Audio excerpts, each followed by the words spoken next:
Hello friends, तो चलिए हम लोग अपने जावा के कोर्स को आगे बढ़ाते हैं। और पिछले वीडियो में हमने सीखा था कि म्यूचुअल एक्सक्लूसिव सिंक्रोनाइजेशन जावा में क्या होता है। तो वहाँ पर हमने देखा था यार सिंपली कि हमने एक सेंडर क्लास बनाई थी जिसके अंदर हमने एक सेंड नाम का मेथड बनाया था और हमने इस सेंड मेथड को बना दिया था सिंक्रोनाइज्ड। तो हमने मेथड लेबल पर इस सिंक्रोनाइजेशन को समझा था, है ना। उसके बाद हमारे पास दो थ्रेड थी, थ्रेड वन और थ्रेड टू, दो क्लास थी। उसके अंदर हमने क्या किया था, ये जो एक ऑब्जेक्ट था सेंडर का, हमने अपने टेस्ट क्लास के अंदर बनाया था, इसको हमने शेयर कर दिया था दोनों थ्रेड के साथ में, थ्रेड वन और थ्रेड टू दोनों के साथ में हमने शेयर कर दिया था। तो हमने देखा था कि अगर कोई भी थ्रेड अगर इस ऑब्जेक्ट का यूज करके इस सिंक्रोनाइज्ड यानी कि सेंड मेथड को कॉल करती है तो इसके अंदर एंट्री करने से पहले वो इस ऑब्जेक्ट पर लॉक लगा देती है और ये लॉक तब तक रिलीज नहीं करती है जब तक वो थ्रेड इस सेंड मेथड की पूरी पूरी कोडिंग को एग्जीक्यूट ना कर ले। तो जब कोई दूसरी थ्रेड अगर इस ऑब्जेक्ट पर लॉक लगा हुआ है और इसी ऑब्जेक्ट का यूज करके सिंक्रोनाइज्ड मेथड को कॉल करने की कोशिश करती है तो वो इस ऑब्जेक्ट पर लॉक लगाने की कोशिश करती है, लेकिन वो लॉक को नहीं लगा पाएगी क्योंकि पहले से ही लगा है। तो वो थ्रेड चली जाएगी ब्लॉक्ड स्टेट में। तो मेक श्योर कि आप इसका पिछला वाला वीडियो जरूर देखे हों अगर आपने नहीं देखा है तो, क्योंकि उसी के कंटिन्यूशन में ये वाला वीडियोस होने वाला है। तो यहाँ पर ये Java tutorial for beginner in Hindi 2021, इस पूरी प्लेलिस्ट को एक्सेस करिए और इसका लास्ट वाला पार्ट जरूर देखिए, लास्ट वीडियो इस टाइम पर। ओके, तो आई होप कि आपने देखा ही होगा।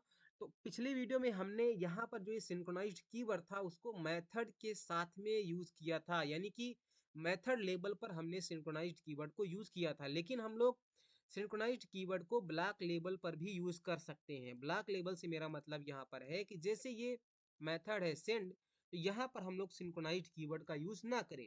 क्यों?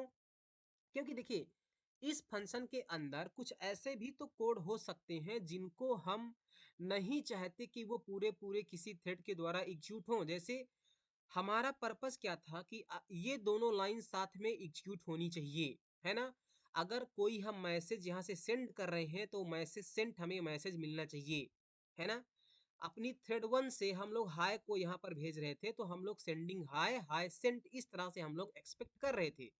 तो हम इन दोनों लाइन के कोड को एक क्रिटिकल सेक्शन मान रहे हैं। Critical section in the sense हम चाहते हैं कि ये दोनों कोड, जब भी कोई थ्रेड अगर इन इस कोड को एग्जीक्यूट करने की कोशिश करे तो ये पूरा पूरा कोड को एग्जीक्यूट कर ले। ऐसा ना करे कि वो एक एक पहली लाइन को एग्जीक्यूट कर दे और दूसरी लाइन को एग्जीक्यूट ना करे, नहीं।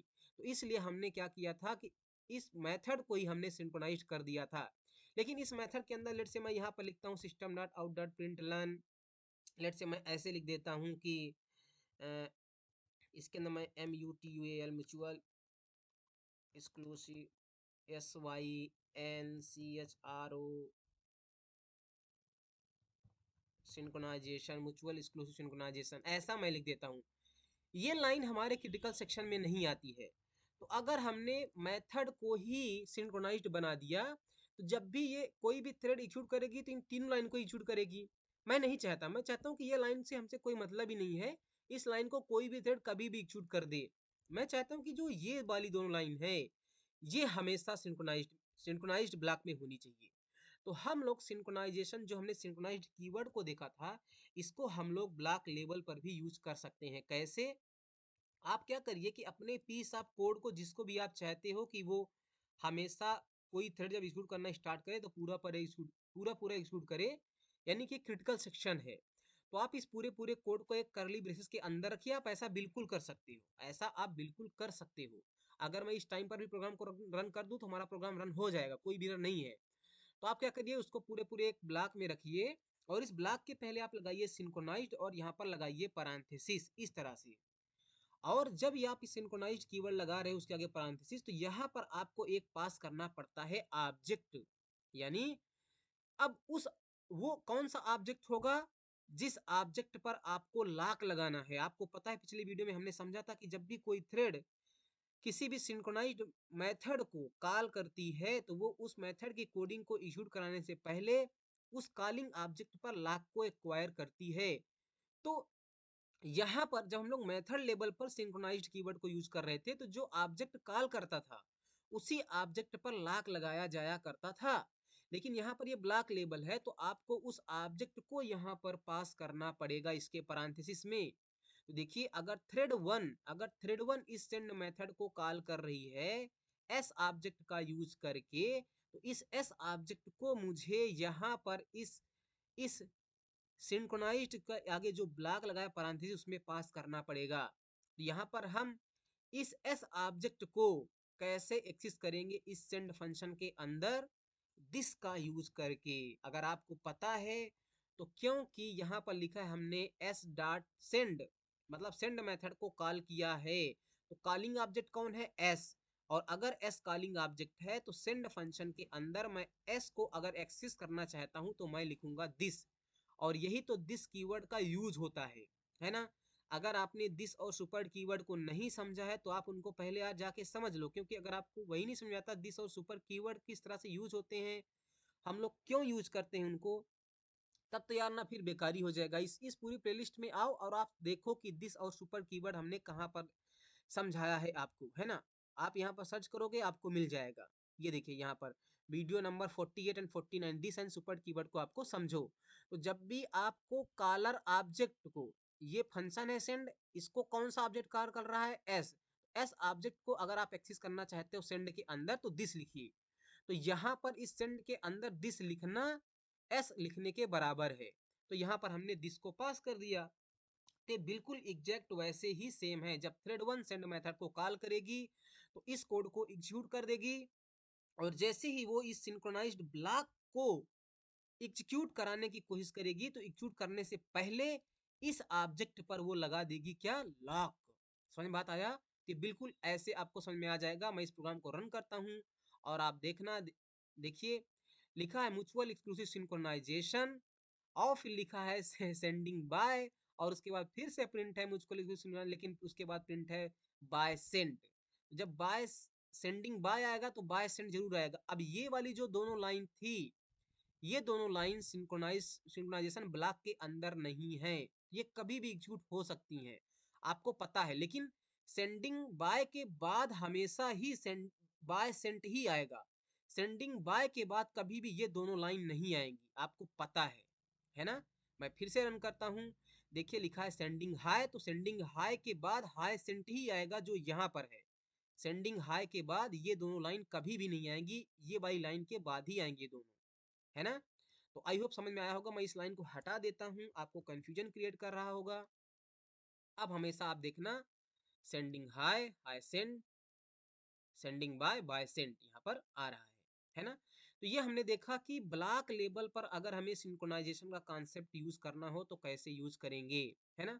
अच्छा, अभी तक हम लोगों ने जो ये यूज किया था, ये एक नॉन स्टैटिक मेथड के साथ में यूज किया था। हम चाहे तो हम स्टैटिक मेथड के भी साथ में यूज कर सकते हैं। मैं यहाँ पर पब्लिक स्टैटिक इस तरह से लिख दूं, है ना। और ये सिंक्रोनाइज्ड मैं यहाँ से हटा करके यहाँ पर भी लिख सकता हूँ। ये देखिए मैं इसको यहाँ से हटाता हूँ अभी, देखिए ये स्टैटिक मेथड के साथ में हमने सिंक्रोनाइज कीवर्ड को यूज किया है। अब क्योंकि ये एक स्टैटिक मेथड है तो इसको कॉल करने के लिए मुझे ऑब्जेक्ट नहीं चाहिए, और अगर ऑब्जेक्ट नहीं चाहिए तो हम इसको हटा सकते हैं, और डायरेक्ट इस रन मेथड को कॉल करने के लिए हम लोग क्लास का नाम क्या है, सेंडर।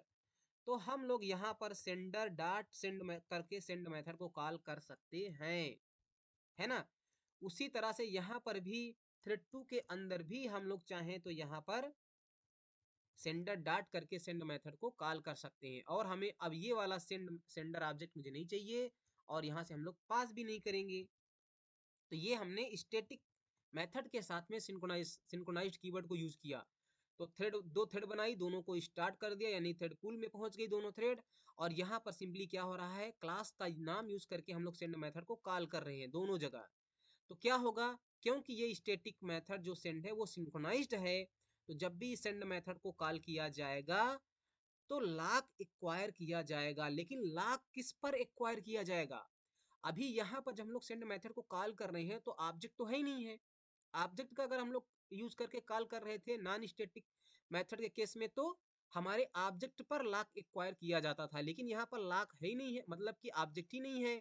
तो अब जो लॉक एक्वायर किया जाएगा वो इसी क्लास पर एक्वायर किया जाएगा, यानी कि डॉट क्लास पर। जैसे सेंडर है तो सेंडर की डॉट क्लास फाइल जो होती है सेंडर डॉट क्लास, उस पर लॉक एक्वायर किया जाएगा, है ना?